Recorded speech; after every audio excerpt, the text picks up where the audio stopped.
স্বামীর বদনাম করে কেহ, স্ত্রী কোনো প্রতিবাদ করে না, কিন্তু আল্লাহর হাবিবের স্ত্রী আম্মা জানের জীবনে তিনি আপনার বললেন কি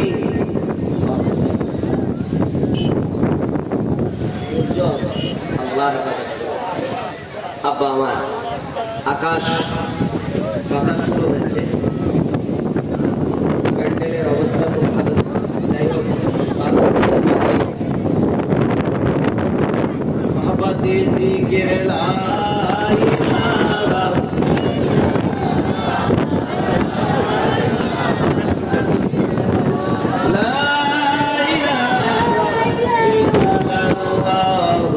মুহাম্মাদুর রাসূলুল্লাহ